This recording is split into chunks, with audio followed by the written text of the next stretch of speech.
My girlfriend declared we were shifting to an unrestricted relationship without consulting me about it, and I responded with, couldn't have picked better timing. Maya sat across from me at our usual Friday night dinner spot, twirling her pasta nervously. The dim lighting cast shadows across her face as she kept glancing around the restaurant, fingers drumming against the white tablecloth. So I've been thinking, she started, avoiding eye contact. Her voice carried that carefully practiced tone she used when she'd already decided something. Maybe we should explore an open relationship, you know? See other people while staying together. I almost choked on my wine. The expensive Pinot Noir we'd ordered for what I thought was just another ordinary Friday. After 3 years together, sharing an apartment and lazy Sunday mornings, this came completely out of nowhere. Or so she thought. I just think we're both missing out on experiences, she continued, finally looking up with fake concern. We got together so young. We haven't really explored what else is out there. It'll make us stronger as a couple, I promise. The timing was absolutely perfect. What Maya didn't know was that I'd discovered her cheating 2 weeks earlier. My friend Jake had spotted her making out with some guy at that trendy downtown bar she claimed to hate. This was while I was supposedly working late, grinding away at spreadsheets. I'd been planning my exit strategy ever since, quietly researching apartments and calculating how to divide our shared possessions. You know what? I said,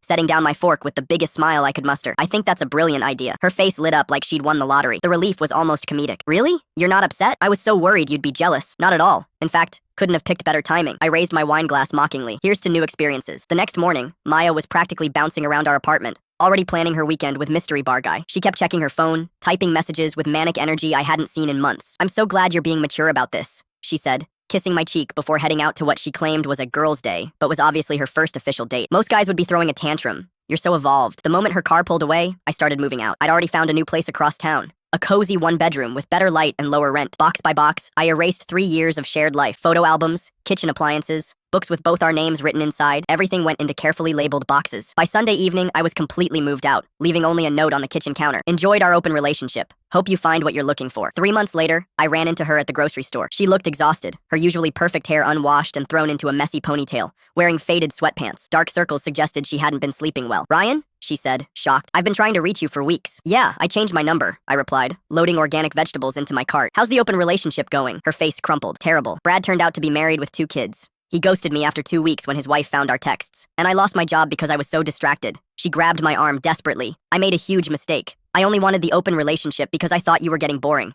But you were the best thing in my life, and I threw it all away. I gently removed her hand. That's unfortunate, but you're right. It was perfect timing. What do you mean? Well, if you hadn't suggested it, I might have stayed and never discovered how much better things could be. I gestured to the woman approaching with fresh flowers and wine. Maya, meet Sarah, my fiancé. Sarah wrapped her arm around mine, and Maya's face went completely white. We're getting married next month, Sarah added cheerfully. Maya stared at Sarah's engagement ring, then back at me with undisguised shock. Fiancé? It's only been 3 months. When you know, you know. I shrugged. Thanks for setting me free. As we walked toward checkout, I heard Maya calling after us, but Sarah and I just kept walking toward our future together.